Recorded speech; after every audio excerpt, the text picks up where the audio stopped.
Chargers, last team that we're going to do. Last team, baby. Saving one of the most exciting for last. Led with Justin Herbert, who's your QB2, I believe. Mm-hmm. Which this is one of those also. This is, I mean, we basically took like a week off after the Super Bowl and then just started again. And you had him as your QB2. And I was like, you're crazy. And then you're like, tell me who I should have. And I looked and I was like, nah, you're probably right. Yeah. He's the man. Okay. Ew. Renfro is 1,000 times better than Bateman, is what he's saying. Thank you, CJ. Wow. Okay. All right. Me and CJ, our brains put together probably almost equals one wolf brain. No. You guys, that would be 10 times the wolf brain there. But I have no problem as a site just being like all in on Renfro. That's fine with me. Like I really like the projections bared out Renfro being a top 12 receiver, a top 10 one in PPR. Like, I mean, that seems nuts, but it really isn't. It's not. I like it. I like it when people get on Team Truth. Everybody's always jumping on Team Wolf. I like it when I have a little team myself. All right, Herbert QB2. You love him. There's a big pie that they're passing around. 61% you like. It's a lot. 670 pass attempts. That might actually be the most in the league. Well over league average in total plays. So yeah, I absolutely love this team to sling early, sling often. They remind me of the Bills in the sense that they just push the pace and keep going, but they also are usually fighting for their lives because the defense has not been good historically. They seem like a poorly coached team, right? Yeah. Last year they seemed to get a little bit better. They took a lot of unnecessary risks, it seemed at times, but I don't even hate that. Like, put the ball in your players' hands, let them do their things. That long term, I think, is going to have a big impact, like that type of confidence. And they could come out dangerous. They added a lot of weapons on defense. I'm intrigued to see what that does and see if that impacts the offense in any ways. Like if they're don't need to keep their pedal to the metal. But I suspect this is the type of team that, given how aggressive they are on fourth downs and everything, if they're leading, they're still going to just continue to go for your jugular like the Bills do. That's why I'm not too worried about the improved defense impacting that. I've seen people saying that. It's just I think Herbert's going to be bombs away all year. I think you're probably right. I don't know if this is the most passing yards I have for anybody, but I think it's pretty damn close. 5,100 and change. You had Burrow around there too. Yeah. I don't remember what his actual number was. But anyway, you got him as your QB2 to go along with Ekeler, who is your RB2. Passing, I'm just pulling it up right now. I have Burrow leading the league in passing, but only by like 30 yards with Herbert up next. So, all right. Yeah. He's right there. Absolutely. He's a beast. I mean, there's nothing else to say. He took the steps that we thought he would last year, and I think he's only going to continue to get it better. So, yeah, 5,041, like, sign me up all day. And he can also run a little bit, too. So, huge fan there. And he looks like he's like 14. Yeah, the flow is great. The zitty face. I love it. I know. Love it. I love it all. As I said, the two quarterback and pairing him with the two running back on your big board, Ekeler, you love him. Love it. I love Ekeler. I really do, over Jonathan Taylor, largely because of the receiving work and largely because they just didn't add. And he even himself was like, can we get a number 2 running back that can help me out, please? Even after they just drafted Isaiah Spiller, which I like Spiller. I think he's a great handcuff, a very high upside, 10, 11 pick. I'm into that. But Ekeler is still going to dominate this, even only on 198 carries, less than 200 carries. He's just a red zone maven. He's always above 4.5 yards per carry. He's going to continue to do that. Well, he's going to continue to see over 100 targets. He's going to probably have right around 700 receiving yards and 6 touchdowns. I mean, he scored over 20 times last year. I have him for 15 here. And he could totally have room for more if this offense blows up like I do. I think Isaiah Spiller is a better running mate than Justin Jackson. Justin Jackson had a huge game when Ekeler missed time, though, too. I think that's just part of the offense. Like, if Ekeler does miss some games, Isaiah Spiller is going to be a running back 1 for that time. And I think they're going to try to get him. He's a good red zone runner. So I think he's going to, 7 touchdowns here. I think part of that's like maybe Ekeler misses a game and Spiller has a couple in that game. But I also think they're going to use him in the red zone a bit more to spell Ekeler, no matter how good he is in the red zone. The clutch drives in the tight games, Ekeler will be that guy. But if they get an early lead, that's maybe where Spiller gets a little bit more work. He can catch the ball as well. So I'm intrigued by him as a handcuff, maybe behind only Alexander Madison in terms of I'm trying to think if there's anyone else in that level. Spiller's that level for me. Isaiah Spiller, Madison. McCaffrey's backup. Who's McCaffrey's backup? Foreman. I like Foreman. I do like Foreman. Although I don't think he's the receiving threat McCaffrey is, obviously, so it's not like I would be expecting like a replication, but I do like Foreman. And it's like a gross offense. But we talked about yesterday, it's a gross offense, but it's still very running back centric. We've seen Mike Davis in a gross offense be a running back one. So like, yeah, I really do like Foreman. Exactly.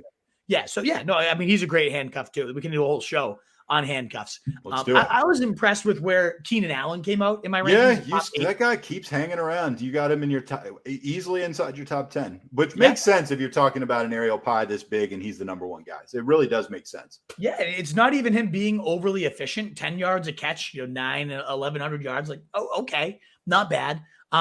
Mike Williams was the one that kind of surprised me. Actually, more yards, as you can see, than Keenan Allen. Almost as many touchdowns, and honestly, there's room for that to continue to grow. 79 catches. I like it all. The thing with Mike Williams, and I think why you're lower on him and why I started lower on him because he was an extremely frustrating guy to own last year. Exactly. You know why? I mean, that's why I freely admit that. Where I have him project. That's kind of the difference between projections and rankings is in best ball. You don't need those frustrations don't matter because you just want that mass of points. And if 40 of them come in 1 week, great. Like that's honestly even better for best ball because, if he does nothing, he's out of your lineup. That gives room for somebody else. Whereas Keenan Allen, like nice 15, 16, that does obviously it's way more valuable in a redraft league. But in best ball, like he's just kind of your nice wide receiver too. Whereas Mike Williams is in your lineup when it matters and he's going to vault your team to a ton of points. And then he's out of there and giving somebody else a spot when not. So obviously that's maddening in redraft. But part of me does think he finds a little bit more consistency. And then you do have that huge upside narrative of Keenan Allen's getting old. And there's a lot of solid tweets about trends here that at his age, like very few receivers did what he did at his age last year. And then almost none of them repeated with a very solid year the next year. So he would be really bucking history to have the year I'm projecting him for right now. And projecting injury too, which we know has happened with Keenan Allen. So there is that also kind of added juice to Mike Williams. Like if Keenan Allen goes down and God forbid it's for a significant amount of time, you've now got the clear alpha of a just bombs away quarterback, bombs away offense. Like it's like a handcuff with very, very humongous benefits type of situation. Look, he was frustrating to own. I get best ball is different. You're shooting for just huge booms. So I get the difference there. I will say there were some specific things I saw about Williams that I did not like. I mean, I saw him drop a lot of balls. Yeah. I mean, the guy's numbers should have been bigger than what they were. Like I'm trying to remember. I feel like I saw him like drop 2 in the end zone one game. Yeah. And then he'll leap like 10 feet into the air and make the most ridiculous acrobatic catch you've ever seen. The talent's there. The talent's there. I get it. In this offense, a guy like that should produce big numbers. He should produce the numbers that you have right here. And he might. He very well might. He probably will. It's just going to be very inconsistent. Yeah. I'm with you. So anyway, that's my hesitation. Even though he frustrated the hell out of me last year, there's a number I would draft him at. I mean, he's not on my blackball list. Yeah. And then, I'm with you. Yeah. And I think I had him again on kind of a blackball list because I was so annoyed with him last year. Yeah, we were so angry. It is maddening. And yet there's a narrative he just gets better and more consistent. There's a narrative Keenan Allen goes down and now he's the number one for this great attack. And even if none of that happens, he still clearly has some humongous upside every given week. So absolutely, I've gotten much more into Mike Williams than I was before. We were just talking about the battle between the Bills slot receivers. Palmer and Guyton battling out for the number 3 receiver job is a must monitor in camp. My early money's on Palmer. The early money of the Athletic beat writers is on Palmer. I think he's a really nice player, and I've been drafting a lot of Palmer in that round 12-ish range right now. So I like Palmer a lot. I think he wins this job. And similar again, if Keenan Allen goes down, it happened last year. Keenan missed a game. Josh Palmer had 2 touchdowns in the 2 games Keenan Allen missed. So like he could step right in and kind of be a Keenan Allen like. And if it was we've seen Keenan Allen miss like full seasons at times, it might be he's old. So I don't know. I really just like. I think he whoever wins the 3 job is like that handcuff with kind of like Tyler Boyd, but even a little sexier to me at this point. And I do really like Gerald Everett. He projected as a top 12 tight end for me. I like him too. A very athletic guy. 6 touchdowns seems very reasonable in this offense. That Donald Parham could still catch his 3. Jared Cook was right up there, and he's old. He was a corpse last year, and he still was doing some good things. They're talking about using, Gerald Everett on jet sweep, so I have him running in a touchdown too. Just a nice athlete in a great offense that needs a tight end. I mean, I really he's my favorite tight end to target right now. I like him a lot too. All right, go. now let's get down to business here. Let's rank these teams. And I have mine in mind. I'm not going to copy you. I've decided what my 4 rank is. What's your rank? I'm going to go. Oh man, it can go so many ways when you think about it. It really can. Yeah.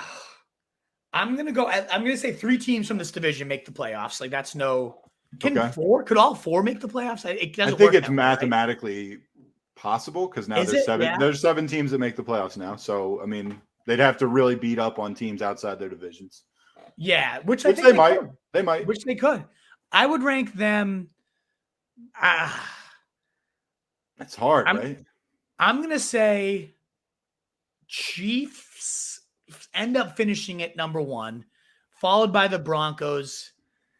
I'm going to say the Chargers are 3, and then the Raiders. But I think it's going to be so close. So Chiefs, Broncos, Chargers, Raiders. What do you think? So I think the Chiefs will win the division. That does not mean that I think that the Chiefs will necessarily go the furthest in the playoffs of these teams. And I'm not going to make any bets on that yet, but I do think the Chiefs will probably have the best record. I'm going to go Chiefs, Chargers, Raiders, Broncos. Wow. Yeah. It's hard. We both have the Raiders in the bottom. They're gonna end up winning it, No, I have Raiders 3rd. I have the Raiders 3rd. I have the Broncos 4th. Oh, you have the Broncos last. Wow. Yeah. No way. Russell Chiefs, Wilson. Chargers, Raiders, Broncos. Russell Wilson's too good. I mean, where'd Seattle finish last year? Well, he was hurt for a lot of that too. Though. Okay, but they sucked when he was playing. Yeah. All right. Fair. Okay. We'll see. I mean, look, I think he's a huge upgrade. I want the Broncos to be good. Their defense is legit. So is the Chargers. Maybe now it's such a good division. I'm going with Chiefs, Chargers, Raiders, Broncos. Yeah. And interesting stuff. But if you told me the Raiders were going to win the division, I wouldn't be shocked. I really wouldn't. CJ says I was a year too early on my Herbert MVP and Chargers Super Bowl bets. This is the year.